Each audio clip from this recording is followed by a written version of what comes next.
when Jennifer and I started MIS, there was really three of us. There was me, there was Jennifer, and there was MasterCard. My role in the business has changed. I'm no longer the product, but instead, it's now incumbent upon me to be able to provide vision for where we're going, be able to hire competent people, and be able to invest and grow those people so that they can take on active parts of the business. And I think that, for a lot of people, they get really stuck there. All right, welcome to Beyond the Startup, the podcast where we learn from Atlanta-based business owners and leaders about how they've gotten past that initial startup stage and how they've built businesses that last, whether that be 10, 20, or even some cases 30 years. Now, today I am speaking with Lliam Holmes, the owner and founder of MIS Solutions. My name is Scott Pressimone, and I am actually the temporary host of this because in the future, Lliam, you will be sitting in my seat interviewing other business leaders in Atlanta. It'll be very exciting. Yes. So I'm super excited to have you today. And in fact, you make the best first guest for our podcast here because you have been in business for so long. And I think you have a lot of wisdom to share. So in this first pilot episode, we're going to be talking with Lliam and learn a little bit more about the wisdom and the things that he's learned after running a business for so long. And without further ado, let's jump into it, Lliam. Oh, thanks, Scott. Absolutely. So what I'd like you to do, if you could, Lliam, is just introduce yourself and explain a little bit more about what MIS Solutions does. So as you said, my name is Lliam Holmes. I'm the CEO for MIS Solutions. We are an Atlanta technology company. We help small to medium-sized businesses with their IT. We help with all the normal things like IT and help desk and purchasing and those kinds of things. Yeah, perfect. Well, I want to get back to your founding because as I understand, you were founded in 1995. Is that right? That's right. Yeah. So that's a lot of years there, Lliam. I'd like you to take me back and sort of paint the picture for me of what life was like back in 1995 when you founded the business, why you just started the business, what was your main motivation, and just kind of paint that picture for me. Yeah, I originally started my career working for a solutions provider that really sold a lot of hardware, and we did some large projects, but we really did that for Fortune 100 companies, right? And so for us, these projects were typically, thousands of computers, and they were all for, very large, companies. And, if you kind of think about what the world looked like back then, right? There was no internet, right? And so, Google hadn't been developed yet, didn't exist, right? And so, the role that we filled was really for these large companies, helping them with these really big projects. And as you can imagine, small companies were still also trying to figure out, how do they get computers into their companies? How do they start? How do they get started, right? And at the time, there really wasn't a lot of people in the industry that could help these small companies. And so, for the most part, these small companies were on their own. Right. And so at the time I was a manager for a help desk. I reported directly to the CEO, the owner of that company. And we would oftentimes get calls from small companies saying, hey, we need help. Would you guys help us? And, I would go to my boss and I would say to him, hey, we have all these companies that are calling us that need help. Can we help them? And he would always say to me, Lliam, we're really focused on Fortune 100s. That's our business. That's our bread and butter. We really are focusing on people who want to buy several thousand computers, not a computer or 5 computers. And so we were turning these people down. And my mentor at the time, his name was Pete, the owner of this company. And Pete said to me the one day, he said, Lliam, you seem like you really enjoy that small to medium-sized business. Why don't you open up a business? And why don't you help serve that community? Because you're never going to be a competitor for what we do. And, my first initial thought to Pete was, that's great, Pete, but I don't have any money. I've never run a business. I've never opened a business. I wouldn't even necessarily know where to start. Mm. And, Pete just said to me, he said, you're a really resourceful guy. Mm. I have every confidence you'll just figure it out. Yeah. And so with his blessing, I started doing some side work and helping these companies out that, my primary employer just wasn't interested in. And really, I think that was the ecosystem of where I got started. That's very interesting. So you were really bootstrapping this business, right? Oh, absolutely. I say to people all the time, right? When Jennifer and I started MIS, there was really three of us, right? It was a little three-way partnership. There was me, there was Jennifer, and there was MasterCard, right? Because we didn't have any money, and so we were literally trying to figure out how could we afford to service customers and and buy computers and help install them, as we we're in this ecosystem of companies really starting to put computers in their businesses. I'm imagining the computers of those days were much larger as well, right? They were much larger and they were a lot more expensive, Mm. right? And so, back in those days, um, people were spending $1,500, $1,800, maybe even $2,000 on a computer, Mm. right? And yes, to your point, these were not only expensive, but they were big and they were bulky. Right. When you were explaining, it was Pete, right? Yes. When you were explaining him, introducing him, I was imagining maybe he did give you a check, maybe he did give you some funding, but instead it sounds like he just encouraged you to make it work. And I'm kind of curious, if you were to look back then, are you glad that he didn't give you that initial investment and instead he just encouraged you to make your own way with MasterCard? Or would you have done it any differently? Pete never gave you enough specifics to actually do anything actionable. He only gave you an idea and then said, I have enough confidence that you can figure out what to do. Right. And so, you know, you could hint around the fact all you wanted with Pete, like, hey, I don't have any money, or hey, I need a raise, or like whatever it was. And his response was always, very similar to, what he said with when I was starting MIS. He was like, there's a lot of opportunity around here. We're always looking for great people. There's, but it's up to you to go and get that and make something of it. At the time when we were, starting MIS, we were, a customer would order, 2 computers from us, and we were looking at, $3 and $4, $5,000 sometimes. And bear in mind, this is 1995, and so $5,000 was a lot of money to us.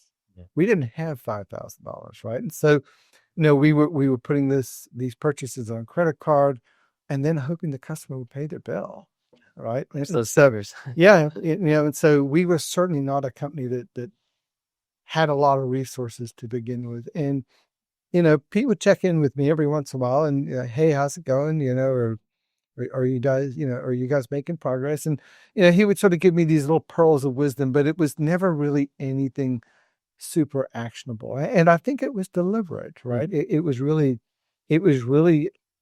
kind of like that warm guiding hand, that parental figure that would come and say to you, hey, I don't know how you're going to do it, but I know you're smart enough to figure this out. If you have any questions, come ask me. And Pete was always sure not to answer any of those questions. He would just give you another parable or a story or, something that, in his life that you could take away. But it really was up to you to figure out how to make something out of that. It really was a great mentor. When you're describing him, I see some hints of maybe where some of the attributes you have came from, because you sometimes maybe follow a similar path with people around here that I see. So, well, now you know where it comes from. Exactly. Well, you explained a little bit about the segment that you're serving, right? So I understand that you were working for a company that wasn't looking for the smaller businesses. You're talking to these individuals and saying, you know what, there's a market opportunity here. But I'm curious if there was anything else that you saw or thought of that was going to give you a unique value proposition or give you an advantage in that market. Did you just see it and say, these people want to get served, I can serve them? Or what advantages do you think that you had against other businesses that might have also been trying to serve that smaller market? Yeah. if I was really honest, I would say that when we started the company, and I may not have said that at the time or said this at the time, but if I really think back, we were starting a company. We thought that we could add value to companies who were having trouble finding reliable support or qualified support. Um, I didn't come from, a family of entrepreneurs. We didn't know what we were doing. We didn't know a lot about finance. We didn't know a lot about taxes. We didn't know a lot about purchasing. I was an IT guy who knew a lot about software development, who knew a lot about hardware and IT stuff, but really I was the technician, right? And although I had a director role at the company I worked for, I can tell you that experience didn't really translate very well to MIS because, I was running, 10 and $20 million projects, right? Whereas, when I started MIS, we were talking about people who wanted to buy 2 computers, right? It was night and day, right? And so, I guess to answer your question more succinctly, Scott, if I was honest, I would say to you, we started a business because we saw an opportunity, but we hadn't yet really identified who we were, what our unique value was going to be in that marketing place, where we were going to start, how we were going to get there. And we were really doing everything for anyone who would write us a check. Right. And so we were probably everything except the word strategic when we first started. It's interesting because I think people can go sometimes to the other end of that spectrum, especially if they are formally educated in the area of business. They start to think about the business plan. They start to think about the UVP, and they're thinking about all these things initially and maybe overthinking them. But it sounds like you basically said, there are people here that want stuff. They're willing to pay me to do it. I guess I'll do it. And then you're, I assume, adapting over time a little bit after that. Yeah, it was a very practical approach, right? And I'll say, there came a point very early on where we realized that we could do all of these things. And we realized pretty clearly that just because we could do them doesn't mean we should do them. Right. So, for example, our first version of our ticketing system, we wrote that ourselves. And at some point in using that, we had a decision to make. Were we going to be a software company or were we going to be a support company? Right. And as much as it pained us because, these applications are expensive, they're expensive today, right? The hundreds and hundreds of hours that we had put into building that, we really had to reconcile with ourselves that we were not going to be a software development company, at least not yet, right? And that we were going to shelf that and we were going to buy someone else's solution so that we could really focus our efforts on being the best at what we actually did. We started thinking about all the different things, creating websites for people and so that we knew how to do, right? But that we knew wasn't going to be part of our core service offerings. And we started chopping those off and just saying no to those opportunities. And at the time, that felt really painful because, we were trying to build a business. We were trying to get revenue in the door, right? And it's really hard, I think, when you're, trying to get revenue in the door to start saying no to things that you can actually do, right? In really building out, who you want to be. And that's probably one of the early lessons that we learned, as we were creating this company. It's interesting because I can't help but draw the parallel between what started the business is when you mentioned Pete and the way that their business was going was, no, we're going to focus on the Fortune 100 and we're not going to service these. Now, they could have, it sounds like, service those, but it sounds like they had focus, and it sounds like you also defined your own focus. I think you're exactly right. And I think that we learned our own lessons similar to what Pete was telling us, right? And yes, I think you're actually very right. you did already speak on that challenge, is that maybe at first you had to learn that lesson yourself. Oh, we're going in too many different directions. Let's focus. That's one challenge. Are there any other challenges that you faced through the years that are really memorable that you can share with others? Gosh, we've had so many challenges. And, you know, I think that has been the attraction to IT. Mm, And for some people, also the distraction for IT, right? Is that, we're in a business that is constantly evolving, constantly changing. And I don't mean minor changes. I mean complete rip everything out, throw it away, start all over again changes, right? yes. You think about some of the really big milestones that have happened since 1995, right? The home computer Mm, has really made its way, into the office. Cell phones, smartphones, they didn't exist when we first started. right. Networks really, for the most part, were in their baby infancy, right? Didn't really exist. People had computers in their office, but they weren't networked. Everybody had their own computer, right? And they were saving things to floppy disks and walking them down the hall, right?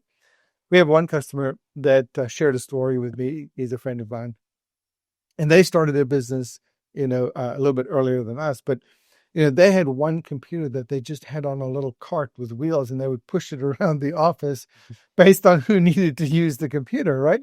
I mean, that was the ecosystem. That was the world, right? But you kind of think about, we've invented the internet, we've created smartphones, we've developed now, cloud computing, and now we're in this next forefront of AI and whatever that means, right? But these are all huge, developments that are really, throw the business away, start all over again.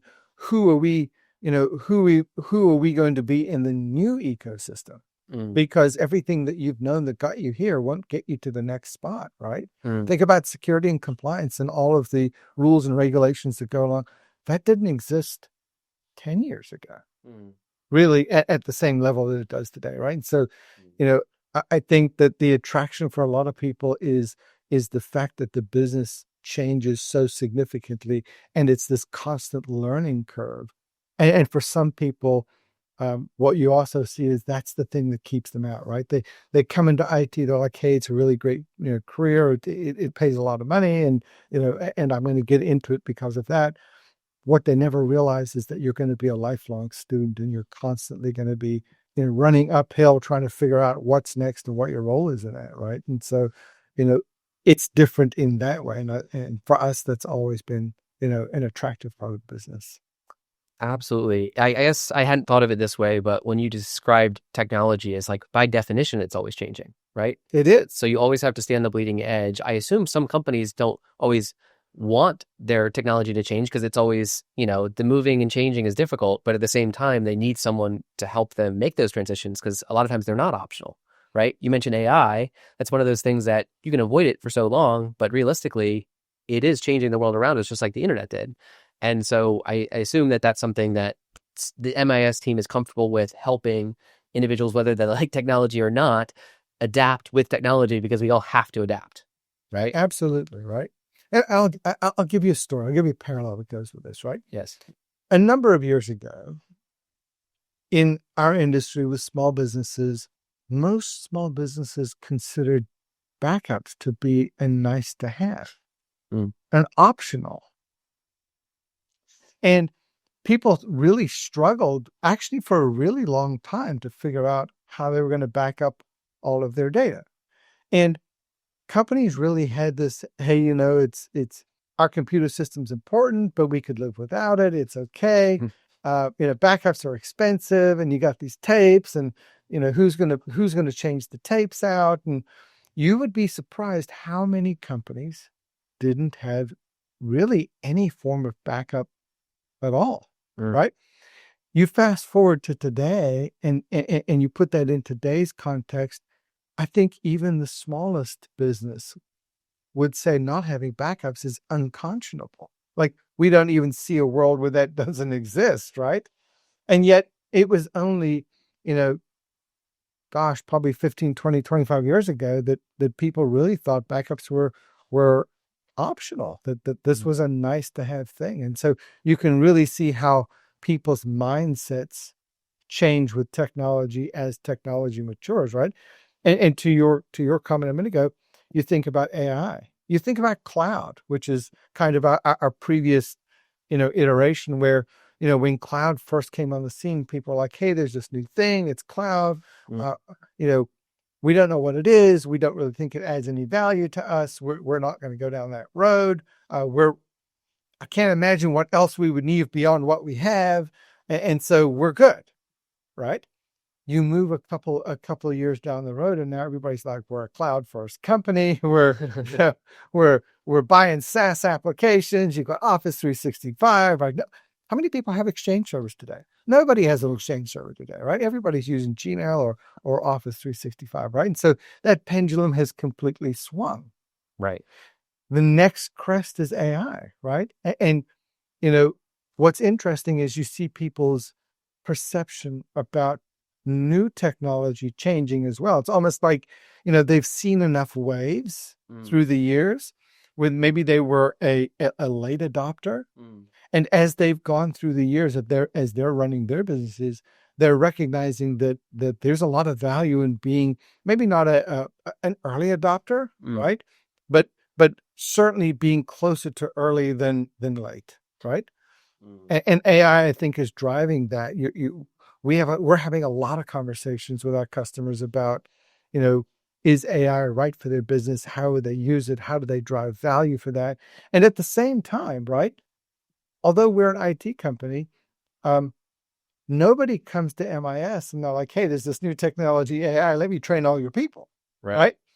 And so, we're learning at the same time that we're trying to bring customers along and create this journey together.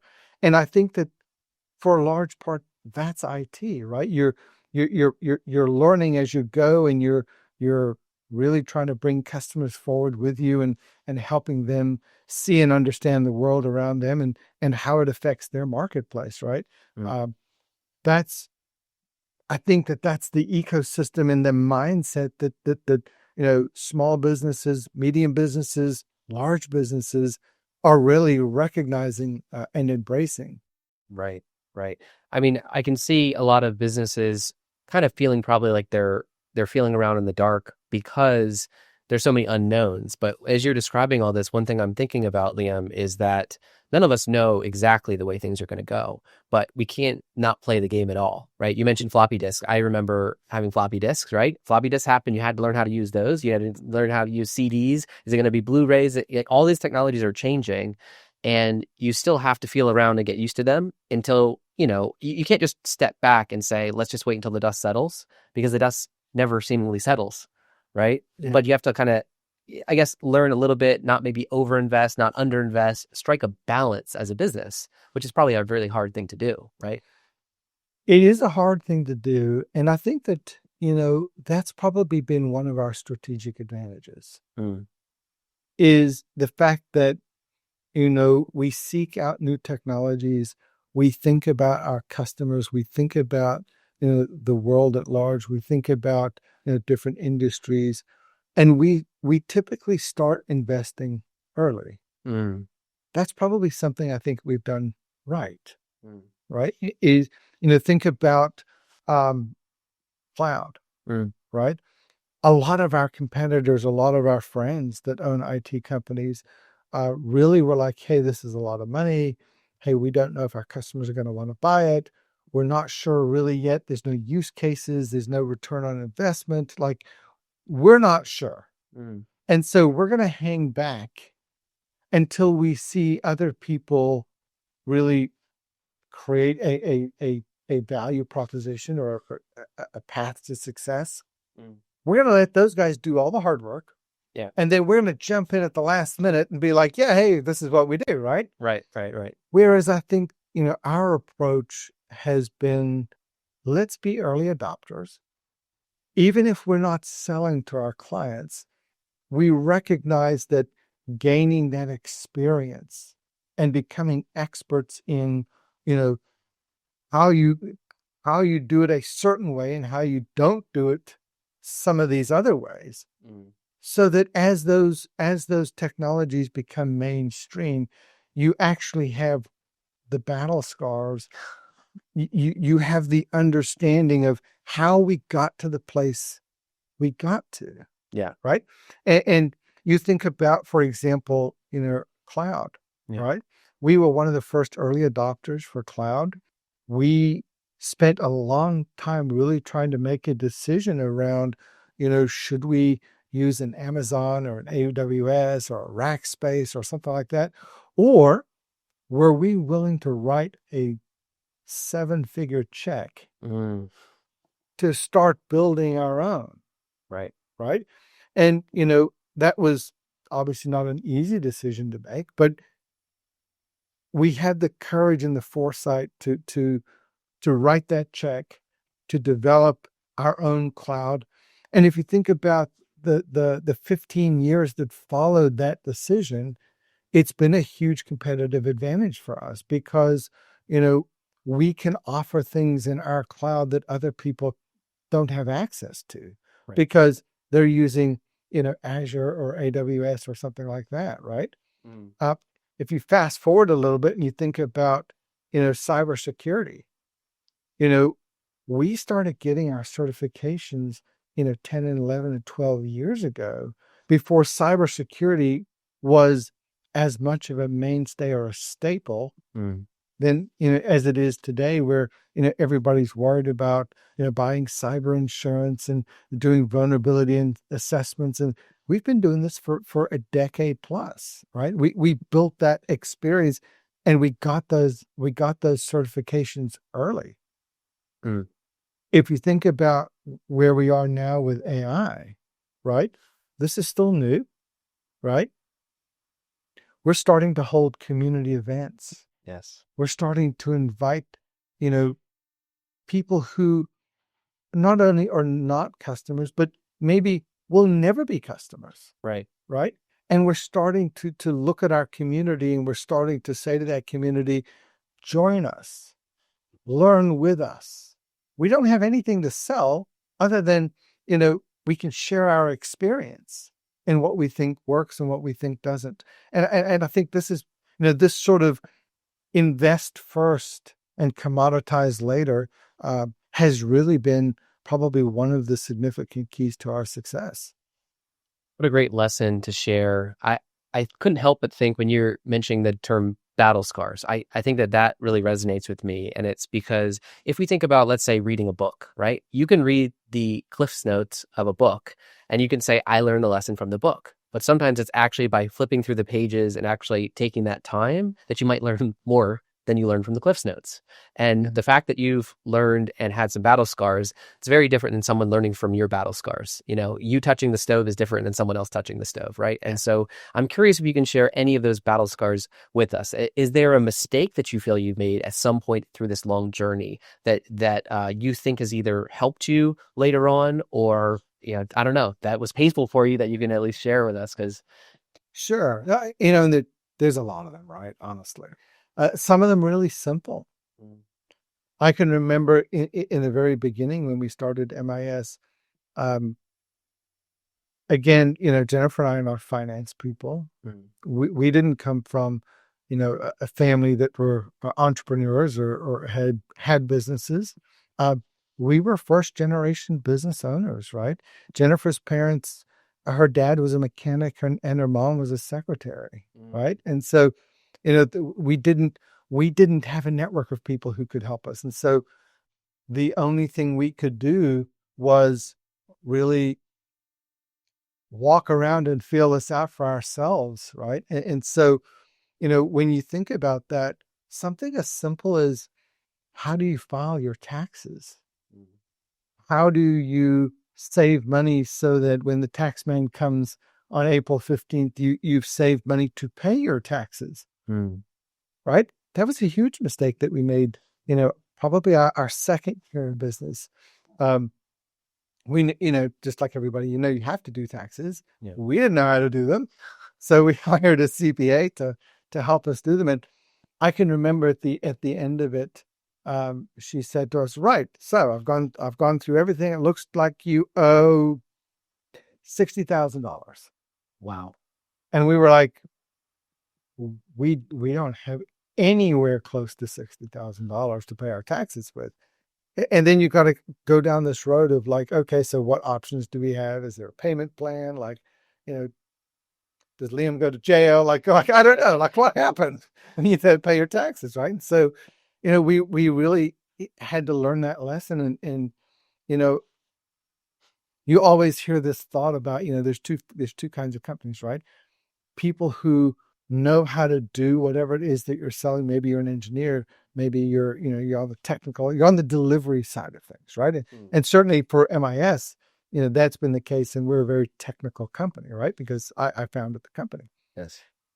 And the other kind of company is people who are founded by salespeople, right? And it's really interesting in the fact that, you know, companies that are founded by product people always struggle with sales. Mm-hmm. And people who are founded by salespeople are always struggling with operations. Yes. And I can tell you that certainly has mirrored our journey, right? I think that we're very good at doing what we do.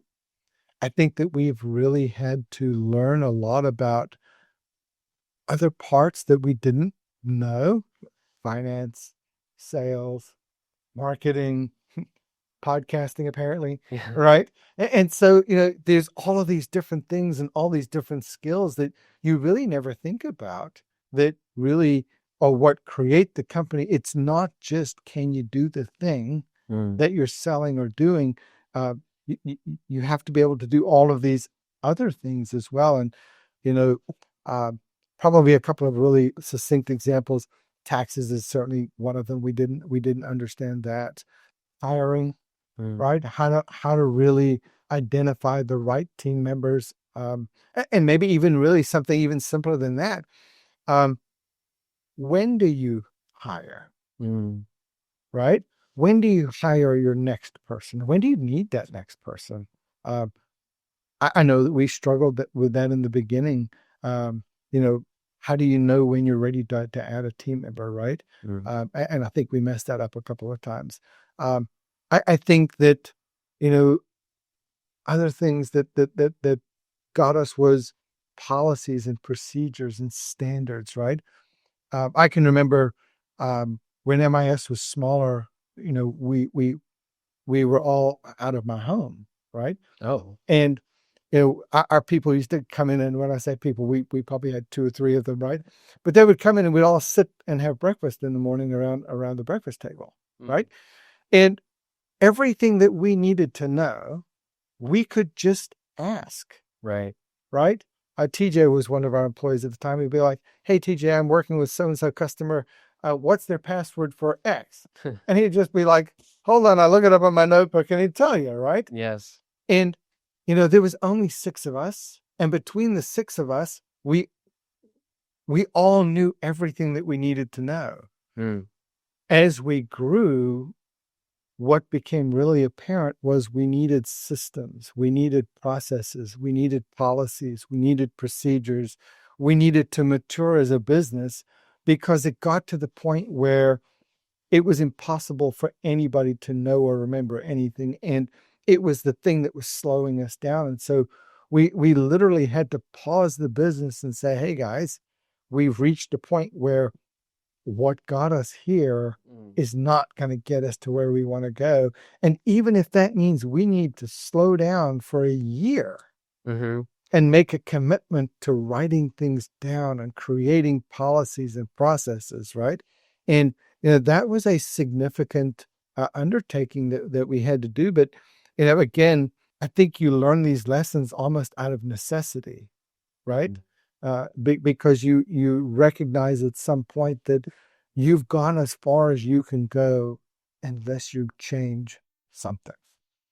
It's really interesting. I'm sure that's a very hard thing to do. You had mentioned a challenge before where it was being able to turn down a check where someone was willing to pay you, but it was outside of that scope. I assume it had to be very difficult to, it sounds like, have the situation where you have people that are willing to pay you and you can expand or you can spend more on sales and marketing, but it sounds like you had to pause that a little bit and say, let's actually work on the foundation and forego some of the short-term gains that it sounds benefited you later, right? Yeah. It's been a hard thing to do.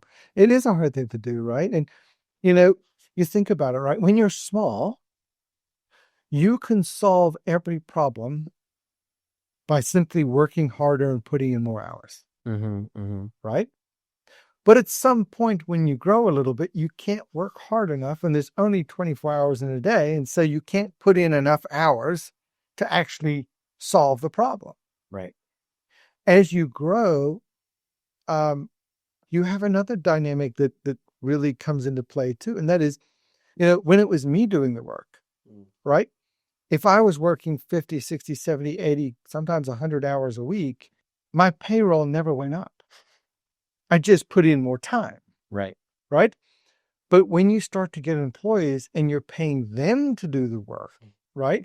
There's a really big mind shift that has to happen there, because, now if they're working 60, 70, 80 hours a week, all of a sudden, you may have added 25, 30, 40% to your payroll. Right. And all of a sudden, these problems, right, that consume a lot of time and effort are actually consuming a lot of money. Right. Right. And so, it really forces you to start thinking about, hey, guys, we really need some policies and processes and procedures. And, that extends into, we need to know how to QA that work. We need to know how to quote that work out more accurately. Right. And it drives forward all of these other things. But it really starts out of this necessity of, hey, guys, if we don't get this right, we're going to lose money. Right. You might have been willing to put in those extra hours and effectively work for free, but when you have employees, they don't tend to want to work for They free. don't tend to want to do that, right? It's a different game. Now that actually brings me to a question about ownership of the business, and when you're going through that stage of growing up to your own capabilities versus growing beyond your capabilities. And I think a lot of owners really struggle with that when they make those, when they are no longer a startup, maybe they're a lot more mature, and now they have to get to that stage where everything is not dependent on them. And everything is not dependent on their time, their skills. I think that's a hard thing to do. And I'm curious what your experience, Lliam, has been like building the business beyond yourself. Do you have any tips do you have any lessons learned that you can share, or do you have any tips for others that are maybe struggling at that stage where they're realizing that stuff doesn't get done if they're not in the office, or things don't get built if it's not something that they're capable of building? Any thoughts on that? Yeah. It's a really interesting dynamic, because when you're small, the way that you are successful is by touching everything, right? You QA everything. You are involved with every customer. You are the ultimate decision maker for every decision that has to be made, right? Nothing gets done without you, right? And that's what makes you successful, is because you're building this company that meets your own quality, your own standards. It is a direct reflection of not only you as a company, but you as a person, right? It's your own reputation. It's your name.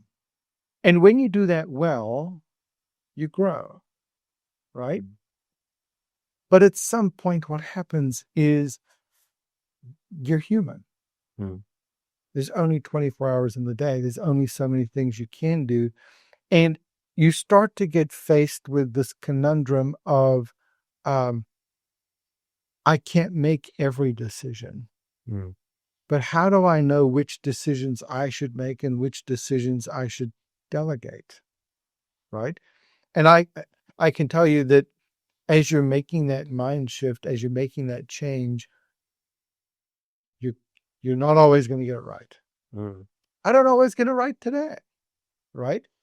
It's a bit of a gut feel, right? And there's these analogies, around, is this a trunk level decision, right? Is this the thing that's going to make the business or break the business? Right.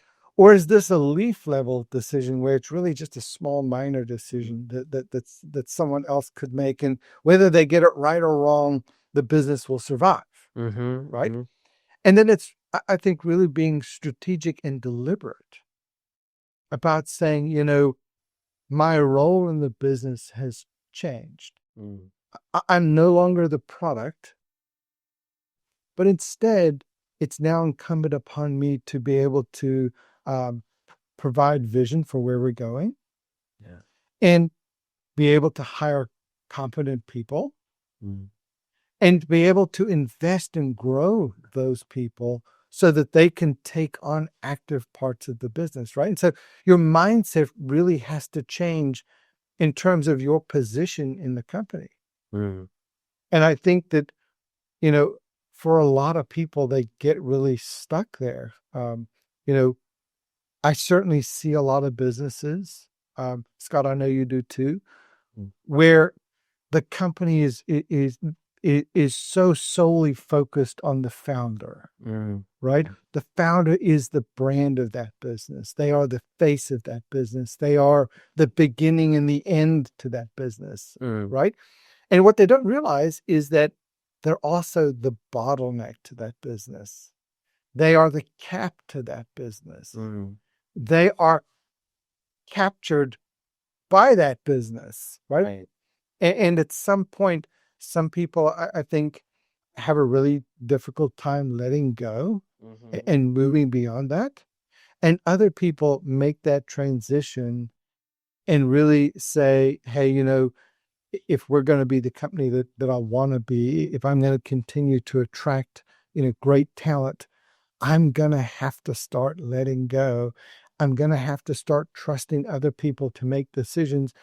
And I may even have to be okay with the fact that their decisions are not always going to be right. Right. And it may cost me money, Mm. right?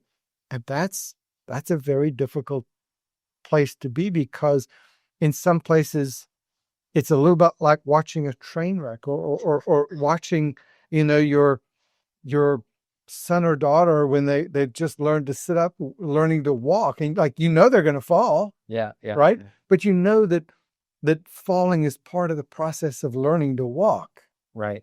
right? And so you know that this is sort of the rite of passage, and it's very difficult to watch, but it's the only way through the fire.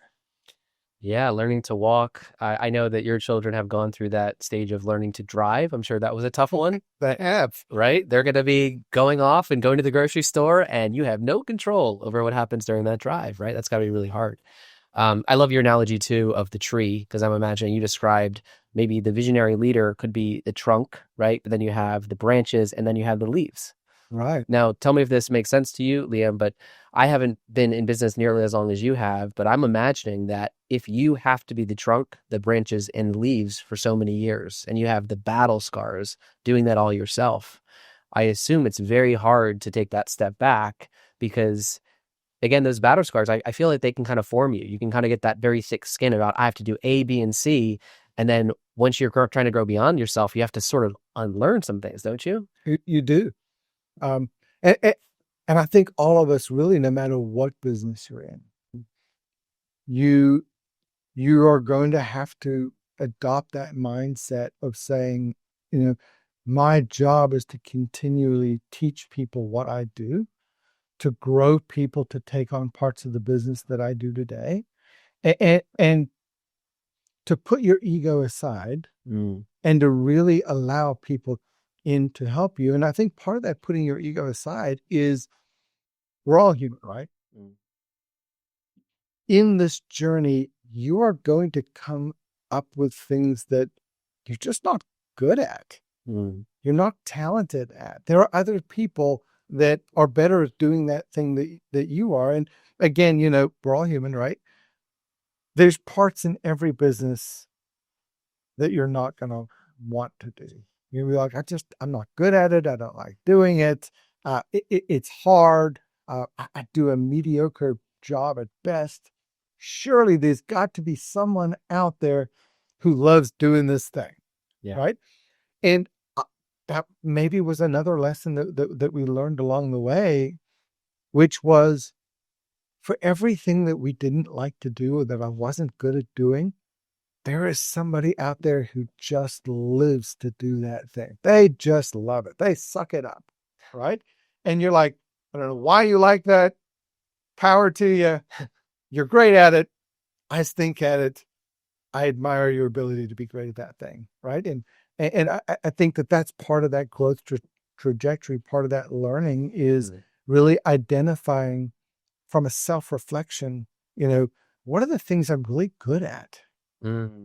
What are the things I'm not good at? And some of those things, you really want to think about that. Some of these things that you come up with, they can be hard, right? How many companies do you see where the founder of the company is the CEO? And at some point in their journey, they recognize that the company has outgrown their ability to be the CEO. How hard is that now to be able to say, for the health of my baby, for the health of my company, I can no longer be the caretaker. Right?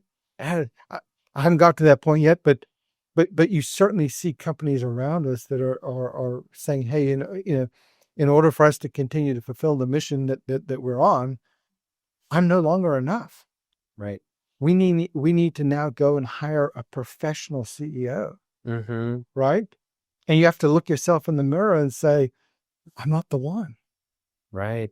I can't help but think of another analogy there, Lliam, is if you've been driving for so long, we're talking before about aging parents. Yeah. And when you stop being the driver, right, and you have to say, actually, someone else is going to drive me, I'm going to take an Uber this time. That's got to be a hard transition because you've learned how to drive and you've, been in an accident, you've been through all these things yourself. Man, has that got to be hard to hand the keys off to someone else. Yeah. Right. Or even worse, to be able to look yourself in the mirror and be able to say, I can no longer be independent. Yeah. I can no longer do this by myself. I need help. I have to depend on someone else. Right. And actually, that's a great parallel because business can be exactly the same way. Right. You grew this business. You were the technician. You were the beginning and the end of it all.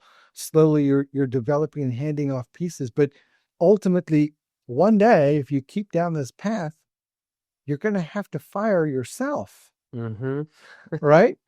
You're going to be the only one left.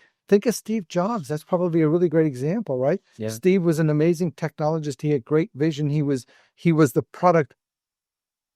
But at some point, he could no longer be the CEO of Apple. Right. Right? The business had simply outgrown him and his talent to hold that role. Right. One other thing I want to point out, and this is maybe for another episode in the future or something we discuss elsewhere, but when you were mentioning your strengths and your weaknesses and identifying the things that you care about and the things that are draining for you, I assume that the entrepreneurial operating system, or EOS, is something that probably helped you define what you're good at, what you're not good at, what you should focus on, all these other, and you mentioned processes and tools. So I know that MIS runs off EOS, and I assume some of your success would you attribute to EOS as well? Absolutely. To me, EOS in its really simple form is as you're growing, as you're trying to mature, as not only are you on your journey as an owner, but every other person in your company is on their own journey. They are developing their own careers. They are trying to figure out how can they take advantage of opportunities at MIS, as the company changes and grows. This constant thing, right, by almost natural definition, creates a little chaos. Right. And what EOS really is a way to recognize, to order, to facilitate, to quantify, right? And to be more strategic around managing that chaos, right? And EOS has been a great tool and certainly has, from that perspective, been one of the things that we've used to be able to create order in an unordered business. I like the way you define that as managing the chaos, because as you just said, technology is always changing, businesses are always changing. It's going to be chaotic, but it's a matter of can you manage it, right? Right. Now that leads me to my final question for you, Lliam, is that I know a lot is changing in the company, in the world. And so I'm just kind of curious what you're seeing for the future for either the industry or for MIS specifically. What do you see the future? Yeah. I've always thought of technology almost like an escalator.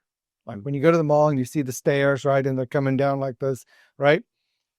There's always a new technology at the top of the stairs, and there's always one that's vanishing at the bottom, right? And so, as we talk about AI and we talk about cloud and we talk about cybersecurity, these are the stairs that are moving towards us. But if you really think about what's disappearing behind us, we now live in a world where people have grown up with technology. Kids have grown up with iPhones and like nobody takes a typing class anymore, right?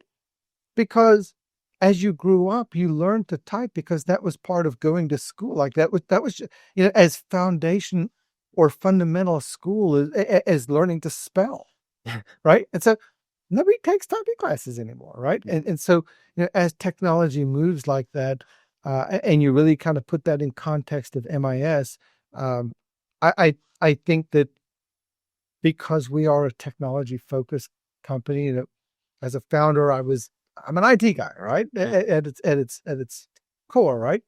We're constantly interested in how technology is helping businesses become successful. I think that a change that we made, gosh, a number of years ago was to stop thinking in terms of bits and bytes and flashing lights and to start thinking in terms of value to clients, right? As you continue to mature. As we look into the future, I think that same concept applies, although the tools are different.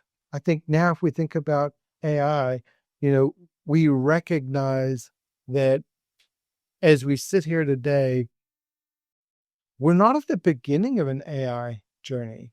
We're probably somewhere in the middle of an AI journey, right? We are already at the place where we're seeing failures. Right. Right. In fact, I think I read something just a day or two ago that said that 95% of all AI projects fail.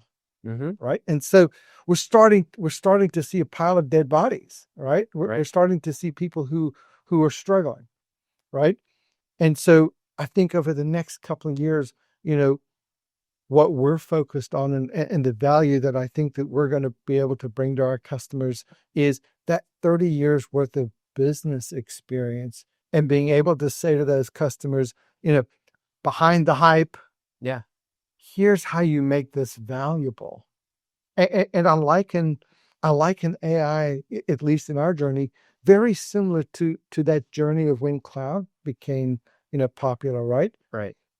When cloud first came on the scene, everybody's like, oh, cloud this, cloud that, everything has to be cloud first, cloud, cloud, cloud. But there were a lot of failures in those initial clouds. There were a lot of companies who went bankrupt in those initial rollouts. AI feels to me a lot like that. There's companies who are like, hey, this is the bandwagon. We got to jump on it. We don't know what we're doing. We don't care, but we're selling something, right? And now you're starting to see this attrition that's happening on the back end, right? But out of that will come a real model that creates real value. And I think if you ask me, where do I think our future lay? I think our future is always in helping our customers run better businesses. I think our future is always in helping bring our customers along to where our industry is going. And I think certainly a large segment that's undeniable is AI has got to be part of that journey, because I think from a technology perspective, that's where we are in the world. Absolutely. And I can't help but go back to when you founded the business. You were telling me a little bit about how you made some of those big investments and you built those battle scars. And just like the .coms, you can kind of see some companies are saying, I'm going to build something on top of an existing platform and I'm going to tag .ai to the end of my domain name, and easy come, easy go, right? If you're going to start up that company now and say, I'm an AI company, look, here's my .ai domain, easy go, right? Something changes and they're gone. Whereas if you're building something more foundational, then you can actually, build and adapt over time, and you're going to be able to stand strong when others kind of go away, right? So I've always said, in any business transaction, there's really two transactions that happen, right? And we don't often think about this, but when you write me a check for absolutely anything, you write me a check, you say, Liam, here's a check, here's $50, Yeah. right? Everybody is very quick to recognize, hey, $50 is good. Mm. But I think they're slower to recognize that in accepting that $50, you also gave me a set of expectations as to things you want for that $50, Mm-hmm. right? You didn't just gratuitously give me $50, right? And so I think that companies who recognize that, when companies write you a check, when they're giving you money for something, that there's a transference of expectations that comes with that, right? And you're going to have to be valuable to that customer for the amount of money that they give you. And I think as long as you can be really focused on delivering value Mm. with every interaction, Mm-hmm. I think what you find is that companies are happy to write you a check at the end of the month, for your expertise or for the value that you're trading, for those dollars. And I think that when you recognize that, I think it becomes foundational for, what kind of business you're willing to say yes to. Mm. What kinds of companies are you willing to work for? I think it also helps you identify, what kind of, people do you want to hire? Are are their values in alignment with your values, right? But it really all starts with, are you willing to take that check? Mm. Mm. Are you willing to take those expectations for what that company, what that client wants from you? Mm-hmm. It changes the way that you act and respond and invest. Right. Right. Now, I want to rewind back to something you had said earlier, Liam. You had mentioned that, you might not have expected that you'd be on a podcast today, but at the same time, you're doing things like events, you're building communities, you're sharing knowledge without necessarily expecting anything in return. It seems to be kind of out there like business owners kind of building together. I think that's something that we're really focused on here now. And you also mentioned that it could be a hard thing to do, right? Not a lot of businesses have podcasts, get on video, do all these tough things. And I think that leads us to what we're really trying to do here, right, Liam, is that we don't just want to do it here at MIS. We want to do it for other businesses in the area, other business owners. And that's, of course, the goal of this podcast, is to extract wisdom, just like we've extracted from you today, Liam, and do it from others that are Atlanta-based business owners or leaders, and invite them on to our podcast here where we can learn about them. So something I'd encourage listeners to do is, if you have a story to share, if you believe that you can provide value and knowledge to others, not pitch your business, it's all about providing value. And if you're willing to do that, we'd love to invite you on, right? And I think that could be online, that could be in person. But the idea is, if you know someone or you're someone who could contribute, we'd love you to reach out. I don't know if you have anything else to say on that, Liam. The other thing I'd really say there is that iron sharpens iron, right? Mm-hmm. When you build a community and you become valuable to that community, and your community in turn becomes valuable to you, right? You are building something that will stand the test of time, right? If you want to go it alone and you want to say, look, I can do this by myself. I'm not saying you can't. Right. I think many people can, right? Right. But I think you also have to recognize that the most dangerous number in any business is one, right? And so, if our goal with this podcast, I think, is really to be able to say, what are the things I wish I knew Mm. when I was smaller and I was starting a business and I didn't have those lessons, or maybe I didn't have a community, or I didn't have parents that were entrepreneurs. Like, what are the things I wish somebody would have told me to be able to make my journey, maybe less painful or more valuable, or maybe shorter, right? And I think that, as we've now, been in business for 30 years, I think we look back and we say, geez, that was really tough, right? Wow, we learned some things that were hard. What can we share with other people? What can we share with other businesses? How could we be valuable to them and to our community as a whole?